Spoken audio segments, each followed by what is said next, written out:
Bom dia, estamos aqui novamente, graças a Deus. Deus nos dá esse privilégio mais uma vez de poder compartilhar com vocês a respeito da mesa de comando. Essa é a nossa terceira palestra, aula de vídeo. Eu dei um tempo maior da segunda para a terceira, porque eu entrei em alguns grupos de radiologia. E o que eu tenho reparado é que às vezes o colega fala, eu faço uma radiografia de coluna em antero-posterior, eu dou 70 kV com 60 MAS. E aí o outro fala, eu faço o mesmo exame com 75 kV e 100 MAS. Eu uso um filamento pequeno ou uso um filamento grande.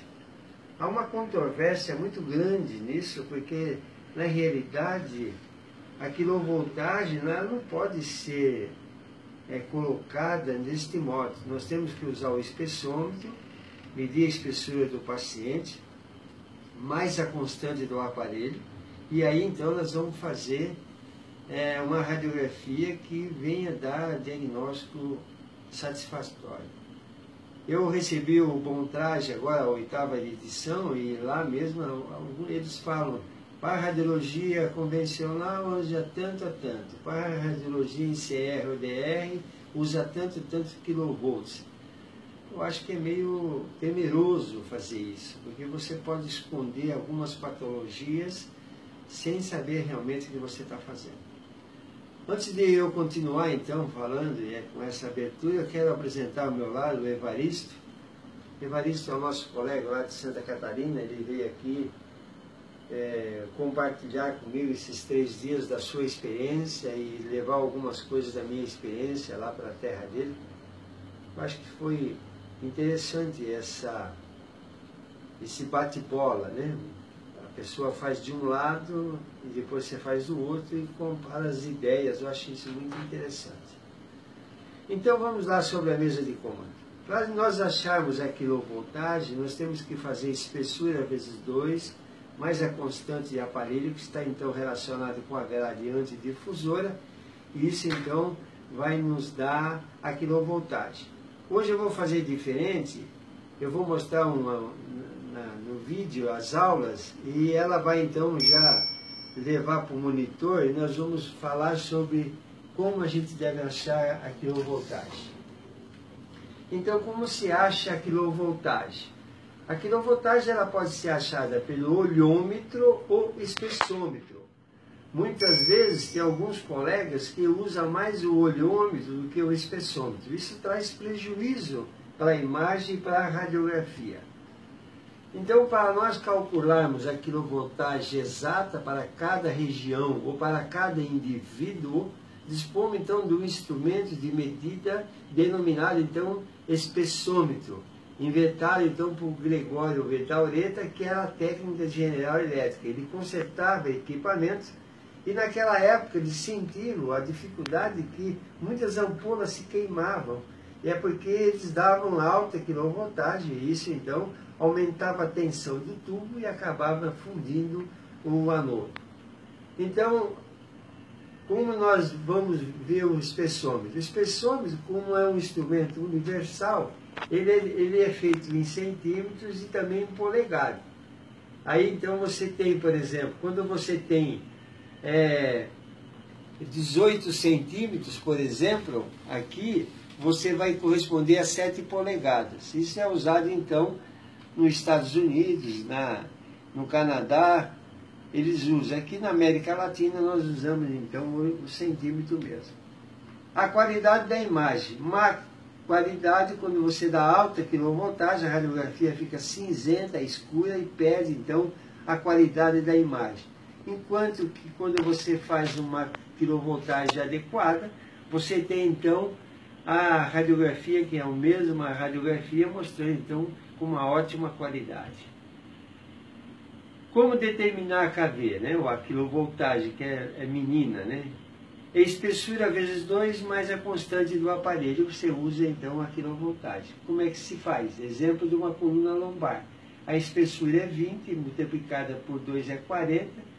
A espessura 40, que foi usada, mais a constante do aparelho, que é 30, então nós vamos ter uma quilovoltagem de 70 kV. Então a espessura é 20, a constante do aparelho é 30, a quilovoltagem então seria 70 kV. A qualidade da radiografia ela está relacionada com o MAS.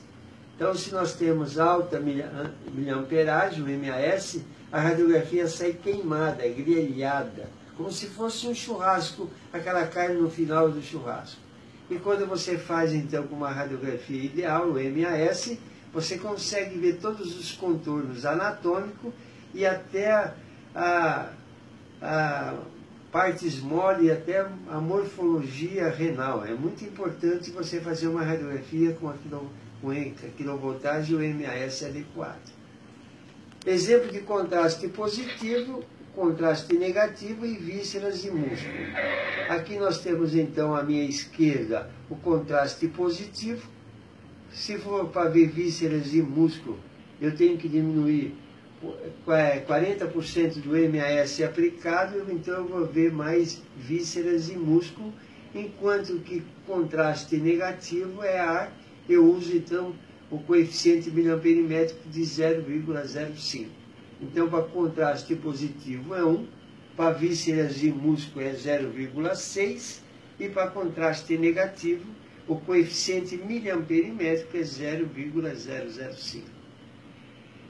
Esse é um triângulo, eu acho que é importante quando você quer saber alguma coisa, eu quero saber o que é MAS, quero saber o que é MA, o que é tempo. Então esse triângulo é importante, você até pode fazer isso, né? Um desenho na sua própria casa ou no seu próprio serviço para você ver. Então, o que é MAS? Eu tampo MAS, MAS nada mais é do que MA multiplicado pelo tempo. Então, o que é MAS? MAS é o MA multiplicado pelo tempo. O que é o MA? MA é o MAS dividido pelo tempo. Eu pego o MAS, divido ele pelo meu tempo, vou dar o meu MA. O que é tempo? O tempo, então, é o MAS que é dividido pelo MA, vai me dar, então, o tempo de exposição. Voltando agora para mim, eu quero falar sobre uma coisa interessante também, que é sobre o MA. Nós falamos do caveiro, o MAS, e agora o MA. O MA é a corrente, né? Nós trabalhamos no raio-x com corrente e tensão. Quem dá tensão é a quilovoltagem. Então, por exemplo, eu vou fazer uma estrutura anatômica espessa, eu preciso de maior tensão. Para que eu venha aplicar maior tensão, eu tenho que aplicar maior quilovoltagem. Agora, a corrente, eu vou dar um clique aqui para nós vermos, que eu acho que isso aqui é interessante. O que é corrente? Né? Corrente, eu tenho deixa eu passar aqui. Deixa eu dar uma clicada aqui para você ver. Então, o que é? Eu tenho, por exemplo, uma corrente, tá certo? Que vai acender os filamentos. Eu trabalho com dois filamentos, o filamento pequeno e o filamento grande. Esses elétrons saem com alta velocidade, se choca com o anodo é inclinado, exatamente para os fótons sair pela janela. 99% do calor fica retido dentro dessa ampola de vácuo e 1% somente que é a radiação chamada, então, fótons, tá certo? Como é que eu determino isso, né? Como é que eu faço um exame e vou determinar o meu MA? Para estruturas pequenas, como extremidade, eu posso usar o filamento pequeno. Por que é importante o filamento pequeno? O filamento pequeno, como ele é pequeno, o ponto focal dele é menor. Quanto menor o ponto focal, maior é a nitidez da radiografia. Quanto maior o ponto focal, menor a nitidez. O que é nitidez? Aquela penumbra que se dá em volta da imagem. Quando você coloca a sua mão, por exemplo, na luz e projeta a sua sombra de mão na parede, vai aparecer uma penumbra, vai aparecer uma sombra na sua mão. Eu não sei se dá para ela mostrar aqui a minha mão, mas se você olhar a minha mão lá na impressora do CR, você vê que não tem nitidez. Por quê? Porque não está focalizado. Agora, se eu focalizasse uma luz na minha mão, eu ia ver com maior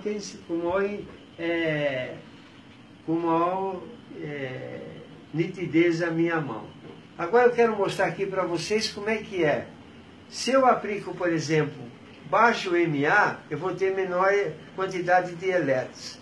À medida que eu vou aplicando o meu MA maior, por exemplo, aqui é 50 MA, aqui é 100 MA, aqui é 200 MA e aqui é 300 MA. Note que a quantidade de elétrons é maior em 300 MA do que em 50 MA. Só que tem um porém. Eu não posso aplicar, por exemplo, alta miliamperagem num filamento pequeno. Por isso, então, que os aparelhos já são bloqueados. Por exemplo, eu trabalho com 50 e 100 no filamento pequeno, e aí 200 e 300 no filamento grande. Então, quando eu vou fazer um exame, eu tenho que determinar ele de que maneira. Vou fazer uma radiografia. Meu aparelho é de 500 MA. Eu trabalho com 50, 100 MA no filamento pequeno. A radiografia que eu vou fazer, ela vai requerer de mim uma qualidade melhor? Vai. Então eu tenho que aplicar um filamento pequeno. Eu não posso, por exemplo, outro dia um colega, num desses grupos, ele colocou: eu faço a radiografia de pé com 44 kV, com 200 MA e 6 MAS. Se os 200 MA, que ele está dizendo, que eu não conheço o equipamento dele, se os 200 MA, o filamento é grande, a radiografia não vai sair com nitidez, ela vai sair com uma penumbra radiográfica. Então, acho que é interessante nós tomarmos cuidado com isso. Quais são os fatores que dão qualidade para a radiografia? É a quilovoltagem, é o MAS aplicado, é o MA que vai determinar o filamento que você vai usar, o pequeno ou o grande, e a distância foco-filme. Isso acho que é de grande importância. Não adianta eu aplicar todos esses fatores aí e não tomar cuidado com a distância foco-filme. A distância foco-filme, ela está relacionada com a penetração. Se eu, por exemplo, aumento a distância, teoricamente eu tenho que aumentar a quilovoltagem ou aumentar o MAS. Eu não posso nunca mexer nos dois fatores ao mesmo tempo.